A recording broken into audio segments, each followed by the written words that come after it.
Bismillahirrahmanirrahim. Assalamualaikum warahmatullahi wabarakatuh. Perkenalkan, nama saya Adrian Ihsan Pratama dengan NIM 1203030006 dari Prodi Hukum Tata Negara Siasah, Fakultas Syariah dan Hukum, Universitas Islam Negeri Sunan Gunung Jati Bandung, semester 4.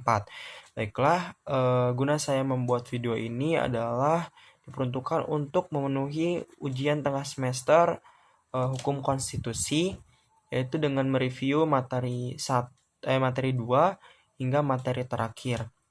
Baiklah, langsung saja masuk kepada pertemuan kedua, yaitu mengenai konsep konstitusi. Nah, yang pertama dimulai yaitu asal mula konstitusi. Konstitusi berasal dari bahasa Latin yaitu constitutio. Dalam istilah ini juga berkaitan dengan kata ius atau jus yang memiliki arti hukum atau prinsip. Sehingga konstitusi bisa diartikan sebagai suatu pernyataan mengenai susunan dan bentuk negara, di mana yang dipersiapkan sebelum maupun sesudah negara yang bersangkutan itu berdiri. Nah, menurut pendapat-pendapat para ahli, yang pertama yaitu saya ambil dari pendapatnya Aristoteles, yaitu menurut Aristoteles klasifikasi konstitusi bergantung pada beberapa hal, yaitu tujuan negara, dan cara pemimpin menjalankan kepemerintahannya. Tujuan tertinggi dari negara adalah kehidupan yang baik, dan hal ini merupakan suatu kepentingan bersama seluruh warga masyarakatnya. Nah, itu menurut pendapat Aristoteles. Yang kedua yaitu Yunani, pada zaman Yunani. Itu konstitusionalisme Yunani sendiri dapat dimaknai dari tulisan-tulisan dari Plato dan juga Aristoteles. Menurut filsuf ini, ujian atas kewarganegaraan yang baik adalah kepatuhannya terhadap undang-undang atau konstitusi itu sendiri. Yang selanjutnya itu Roma. Konstitusionalisme ini Romawi sendiri juga muncul di latar belakangi oleh suatu kenyataan bahwa Romawi juga merupakan negara kota seperti juga pada negara sebelumnya yaitu Yunani. Tetapi sejak tahun pertama keberadaannya telah dikelilingi dan banyak yang memusuhinya. Maka dari itu muncullah atau mendorong munculnya politik terancam oleh negara-negara ekspansi yang tidak pernah lenyap sampai kekaisaran Romawi. Yaitu tepatnya pada saat kekaisaran Romawi terkalahkan oleh dunia yang beradab. Yang keempat yaitu Inggris. Konstitusi Inggris merupakan akumulasi dari berbagai undang-undang, presiden yudisial, konvensi, perjanjian dan sumber-sumber lain yang secara kolektif dapat disebut sebagai konstitusi Inggris. Dengan demikian, lebih tepat untuk menggambarkan konstitusi Inggris sebagai konstitusi yang tidak terkodifikasi atau daripada yang tidak tertulis. Selanjutnya yaitu konstitusi menurut para ahli. Yang pertama yaitu menurut L.J. Appleton, konstitusi adalah hukum dasar yang mencakup undang-undang dasar, yakni hukum dasar tertulis dan hukum dasar yang tidak tertulis atau dikenal sebagai konvensi. Nah, yang kedua menurut Brian Thompson, menurutnya sendiri secara sederhana Brian Thompson ini menyebutkan bahwa konstitusi itu terisi rules atau aturan-aturan untuk beroperasinya suatu organisasi. Tentu organisasi itu juga dimaksud beragam bentuk dan kompleksitas strukturnya, mulai dari organisasi mahasiswa sampai dengan organisasi negara. Selanjutnya yaitu Bagirmanan. Menurut Bagirmanan sendiri menyebutkan bahwasanya konstitusi sebagai kaidah yang tertuang dalam suatu dokumen khusus yang dikenal dengan sebutan Undang-Undang Dasar. Sebagaimana yang diungkapkan oleh Profesor Bagirmanan bahwa konstitusi ialah sekelompok ketentuan yang mengatur organisasi negara dan susunan pemerintah suatu negara. Dan selanjutnya menurut pendapat Herman Heller, menurutnya adalah konstitusi lebih luas daripada UUD. Konstitusi juga tidak hanya bersifat yuridis, tetapi juga sosiologis dan juga politis. Selanjutnya tujuan, fungsi, muatan, prinsip, dasar, dan klasifikasi suatu konstitusi. Yang pertama daripada tujuannya sendiri. Untuk melepaskan kontrol kekuasaan dari penguasaan sendiri. Bisa juga memberikan perlindungan terhadap hak asasi manusia atau HAM-nya. Sehingga dengan adanya konstitusi, maka setiap penguasa dan masyarakat wajib menghormati HAM dan berhak mendapatkan perlindungan dalam melakukan haknya. Yang kedua daripada fungsinya, untuk membatasi kewenangan tindakan pemerintah, untuk menjamin hak yang pemerintah dan merumuskan pelaksanaan kekuasaan yang berdaulat. Selanjutnya yaitu muatan, dibagi menjadi 3 macam. Yang pertama pembentukan lembaga atau organ negara. Yang kedua ada pembagian kekuasaan atau kewenangan antar lembaga atau organ tersebut. Yang ketiga adalah penguasaan hubungan kewenangan atau lembaga atau organ negara daripada negara itu tersebut. Selanjutnya adalah prinsip dasar. Cita atau hukum atau yang biasa dibilang ideals adalah maksud, semangat, visi, misi, dan obsesi yang melatar belakangi lahirnya atau dibuatnya suatu aturan hukum yang seringkali juga berhubungan dengan suatu tempat dan di mana aturan hukum tersebut. Selanjutnya ada klasifikasinya. Yang pertama adalah konstitusi tertulis dan konstitusi dalam bentuk tidak tertulis atau written constitution and unwritten constitution. Yang kedua ada konstitusi fleksibel dan konstitusi rigid atau flexible constitution and rigid constitution. Yang ketiga ada konstitusi derajat tinggi dan tidak berderajat tinggi atau supreme constitution and not supreme constitution. Yang keempat ada konstitusi serikat dan konstitusi kesatuan atau federal constitution and unitary constitution. Yang kelima ada konstitusi sistem pemerintah presidensial dan konstitusi sistem pemerintah parlementer atau presidential executive and parliamentary executive constitution. Selanjutnya ada pada pertemuan ketiga, Bapak sendiri membahas tentang mengenai sejarah konstitusi. Yang pertama yaitu sejarah konstitusi. Konstitusi sendiri sebagai suatu kerangka kehidupan politik telah disusun melalui dan oleh hukum sejak zaman Yunani kuno, dan pada saat itu telah mengenal beberapa kumpulan hukum atau kodifikasi pada tahun 624 sebelum Masehi, 624 Masehi sampai 404 Masehi. 624 sebelum Masehi hingga 404 Masehi. Kemudian pada masa Kekaisaran Romawi, pengertian konstitusi sendiri diartikan suatu kumpulan ketentuan serta peraturan yang dibuat oleh para kaisar. Nah, konstitusi Romawi memiliki pengaruh yang cukup besar sampai pada abad pertengahannya, dan kemudian menimbulkan inspirasi bagi tumbuhnya paham Dewan Perwakilan dan Nasionalisme. Paham tersebut menjadi cikal munculnya paham konstitusionalisme modern. Selanjutnya perkembangan konstitusi. Rule of law adalah prinsip hukum yang menyatakan bahwa negara harus diperintah oleh hukum dan bukan sekedar keputusan pejabat-pejabat secara individualisme. Prinsip tersebut biasanya merujuk kepada pengaruh dan wewenang hukum dalam masyarakat, terutama sebagai pengatur perilaku, terutama perilaku para pejabat pemerintah. Istilah ini berasal dari Inggris pada abad ke-16. Pada pertengahan dan pada abad berikutnya. Teolog Skotlandia Samuel Rutherford menggunakan istilah tersebut dalam argumennya untuk menentang hak ilahi raja. Selanjutnya yaitu kedudukan konstitusi.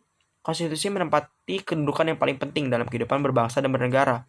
Konstitusi merupakan ide dasar yang digariskan oleh The Founding Father serta memberikan arahan dan pedoman bagi para generasi penerus bangsa dalam mengemudikan suatu negara yang dipimpinnya. Selanjutnya kedudukan konstitusi dapat disebut sebagai yang pertama adalah hukum dasar dan yang kedua adalah hukum tertinggi. Nah, hukum dasar sendiri adalah hal ini dikarenakan dalam konstitusi terdapat aturan-aturan pokok yang mengenai penyelenggaraan negara sebagai suatu badan dan lembaga pemerintahan yang memberikan kekuasaan serta adanya suatu bentuk dan prosedur penggunaan kekuasaan kepada badan-badan pemerintahnya. Hukum tertinggi yang kedua, hal ini dikarenakan konstitusi mempunyai kedudukan lebih tinggi dibandingkan peraturan-peraturan yang ada dalam ketatanegaraan. Maka dari itu aturan yang tingkatannya berada di bawah konstitusi maka tidak akan boleh bertentangan dan tentunya tetap harus disesuaikan dengan aturan yang ada dalam konstitusi itu sendiri. Yang keempat yaitu Documentary Constitution. Piagam Madinah pada tahun 662. Yang kedua ada Konstitusi Amerika Serikat pada tahun 1787. Yang ketiga ada Konstitusi Prancis pada tahun 1791. Yang keempat ada Konstitusi Spanyol pada tahun 1812 dan juga Konstitusi Norwegia pada tahun 1814. Yang kelima ada Undang-Undang Dasar Belanda pada tahun 1814 dan yang keenam ada Konstitusi Italia pada tahun 1848 dan juga yang terakhir adalah Konstitusi Swedia pada tahun 1866. Selanjutnya masuk kepada pertemuan keempat, Bapak sendiri membahas tentang terbentuknya konstitusi. Latar belakang dari terbentuknya konstitusi atau Undang-Undang Dasar 1945 bermula dari janji Jepang untuk memberikan kemerdekaan bagi negara Indonesia di kemudian hari. Nah, janji tersebut juga antara lain berisi sejak dari dahulu sebelumnya pecahnya peperangan Asia Timur Raya, dan Nippon sudah mulai berusaha membebaskan bangsa Indonesia dari kekuasaan pemerintah Hindia Belanda. Tentara Dai Nippon serentak menggerakkan angkatan perangnya baik dari darat, laut, maupun udara untuk mengakhiri kekuasaan penjajahan Belanda. Ada beberapa proses terbentuknya konstitusi. Yang pertama ada given atau pemberian. Dibentuk atas dasar pemberian dari seorang penguasa. Nah, teori given ini menjelaskan bahwasanya raja memberikan kepada warga negaranya suatu undang-undang dasar. Kemudian ia berjanji akan menggunakan kekuasaannya itu berdasarkan asas tertentu, dan kekuasaan itu akan dijalankan oleh suatu badan tertentu pula. Selanjutnya negara yang memiliki karakter ini ialah Jepang. Kedua adalah on purpose atau secara sengaja, atau yang sengaja dibuat oleh masyarakat, negara, dan petinggi-petinggi negara dengan kesadaran mereka masing-masing. Contohnya itu pembuatan UUD dilakukan setelah negara itu didirikan. Contohnya adalah negara Amerika Serikat. Konstitusi Amerika Serikat disusun oleh Majelis Konstitusi di kota Philadelphia pada 1 Maret 1781 dan disahkan pada 17 September tahun 1787. Selanjutnya ada revolution atau perlawanan. Dibuat secara revolusi, dan revolusi menetapkan konstitusi. Konstitusi menjelaskan bahwasanya pemerintah baru terbentuk sebagai hasil revolusi membuat suatu UUD yang kemudian mendapat persetujuan rakyat, atau pemerintah tersebut dapat pula mengambil cara lain, yaitu dengan mengadakan suatu musyawarah yang akan menetapkan undang-undang dasar tersebut. Dan dapat terjadi pula apabila revolusi masyarakat terlindas kepada penguasaan diktator di suatu wilayah. Contohnya ialah negara Prancis pada tahun 1971, negara Uni Soviet pada 1917, dan negara Spanyol pada 1932. Selanjutnya ada Stas Fundamentanum, yaitu menurut pendapatnya Hanuski bahwa Stas Fundamentanum merupakan sebuah landasan umum dari suatu tatanan hukum undang-undang dasar. Berdasarkan teori von Steuvenboom, the Redstone Rule, terdapat 4 poin dari 4 teori tersebut, yaitu yang pertama norma fundamental negara atau Staatsfundamental Norm. Yang kedua ada aturan dasar negara atau Staatsgrondgesetz. Yang ketiga ada undang-undang norma atau Formal Gesetz. Dan yang keempat ada peraturan pelaksanaan dan peraturan otonom atau Verordnungssatzung. Hal-hal yang mempengaruhi konstitusi asal undang-undang dasar diantaranya yang pertama ideologi, yang kedua juga ada norma. Ideologi sendiri merupakan keseluruhan pandangan cita-cita, nilai, keyakinan yang ingin diwujudkan dalam kenyataan hidup yang sebenarnya. Yang kedua ada norma. Norma sendiri merupakan petunjuk tingkah laku yang harus dilakukan oleh tindak atau tidak boleh dilakukan dalam kehidupan sehari-hari. Berdasarkan suatu alasan yang disertai sanksi-sanksi adalah ancaman atau akibat yang akan diterima apabila norma itu tidak dijalankan. Selanjutnya masuk kepada pertemuan selanjutnya, yaitu pertemuan kelima mengenai isi dan sifat konstitusi. Isi konstitusi sendiri menurut para beberapa ahli yang berpendapat, yang pertama yaitu menurut C.M. Weir dalam Wacana Politik, K.C. Weir membagi konstitusi ke dalam 2 pengertian, yakni untuk menggambarkan seluruh sistem ketatanegaraan suatu negara dan kumpulan berbagai peraturan dan membentuk serta mengatur dan mengarahkan pemerintahannya. Yang kedua menurut C.F. Strong, yaitu konstitusi sendiri dalam definisi Strong memuat 3 hal pokok. Yang pertama adalah yakni prinsip-prinsip mengenai kekuasaan pemerintahan, yang kedua prinsip-prinsip mengenai hak-hak warga negara, dan yang ketiga prinsip-prinsip mengenai hubungan antara warga negara dengan pemerintahnya. Lanjutnya yaitu menurut pendapat bagaimana menyebut bahwa konstitusi sebagai kaidah yang tertuang dalam sebuah dokumen khusus yang dikenal dengan sebutan Undang-Undang Dasar. Terus yang selanjutnya sifat konstitusi. Dr. Andes Asti Merianto SHMH dalam bukunya Teori Konstitusi mengungkapkan ada 6 sifat konstitusi yang yaitu sebagai berikut ya. Yang pertama adalah konstitusi luas. Berkenaan dengan konstitusi luas, GS di Ponta mengupakan untuk dapat bertahan lama maka konstitusi itu tidak terlalu keras atau tidak terlalu kaku. Yang selanjutnya adalah konstitusi tegas. Menyangkut konstitusi tegas, GS di Ponolo menurut para pembela konstitusi tegas umumnya berpendapat bahwa sudah semestinya konstitusi itu harus tegas dan kokoh, atau dalam artian kuat ya, tahan untuk selama-lamanya atau tidak-tidaknya untuk waktu yang cukup lama. Yang selanjutnya ada konstitusi realistis. Realistis berarti berdasarkan keadaan dan kenyataan yang ada. Konstitusi yang meninggalkan kenyataan yang tidak berguna karena tidak dapat dilaksanakan dan akan lenyap dengan sendirinya. Orang tidak akan dapat melepaskan melarikan diri dari kenyataan tersebut. Selanjutnya ada konstitusi idealistis, berkaitan dengan konstitusi realistis, atau orang ataupun suatu bangsa tidak hidup hanya dari kenyataan saja. Selanjutnya ada konstitusi konservatif, dalam arti harus dapat mempertahankan nilai-nilai yang tinggi dan unsur-unsur fundamental negara dan rakyatnya. Yang keenam ada konstitusi progresif atau konstitusi harus diperlengkapi dengan daya penyesuaian pada perkembangan masyarakat, perkembangan yang juga dapat kodrat hidup. Nah, selanjutnya masuk kepada pertemuan ke-6, yaitu mengenai nilai konstitusi. Nilai konstitusi adalah nilai atau values sebagai hasil penilaian atas pelaksanaan norma-norma dalam suatu konstitusi dalam kenyataan praktiknya. Sehubungan dengan hal itu, para penstudi hukum ketika berbicara masalah ini, Para penstudi hukum ketika berbicara masalah ini konstitusi maka selalu mengacu pada teori yang dijuangkan oleh Carl Lowenstein dalam bukunya Reflection of the Value of Constitution in Our Revolutionary. Carl Lowenstein membagi 3 tingkatan konstitusi, yaitu normatif, nominal, dan nilai sistematik. Yang pertama ada nilai normatif. Suatu konstitusi dikatakan memiliki nilai normatif apabila konstitusi tersebut resmi diterima atau oleh sebuah negara, dan bagi mereka konstitusi ini tidak hanya berlaku dalam arti hukum atau legal, tetapi juga nyata berlaku dalam masyarakat dalam arti berlaku efektif dan melaksanakan secara murni dan konsekuen. Yang kedua ada nilai nominal. Konstitusi dikatakan memiliki nilai nominal apabila konstitusi tersebut secara hukum jelas berlaku dan memiliki daya berlaku, namun dalam prakteknya tidak memiliki kenyataan eksistensi. Selanjutnya adalah nilai semantik.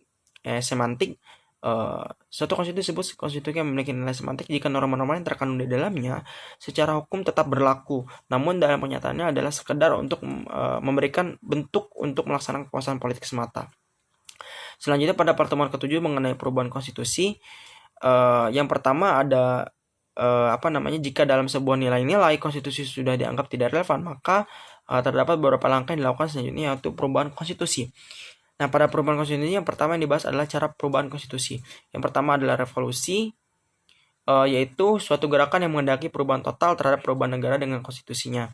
Yang kedua ada perubahan arti dari kalimat tetap adalah penafsiran ulang terhadap konstitusi yang berbeda dari sebelumnya. Yang ketiga adalah perubahan formal, adalah perubahan yang dilakukan perubahan redaksi dalam sebuah konstitusi tersebut, tidak hanya sebatas penafsiran atau penjelasan saja. Selanjutnya ada keputusan hakim, adalah mempunyai peran dalam konstitusi, contohnya negara kita Indonesia. Lembaga yudikatif yang dilakukan dengan MK atau Mahkamah Konstitusi merupakan salah satu lembaga yang berwenang dalam hal perubahan konstitusi tersebut.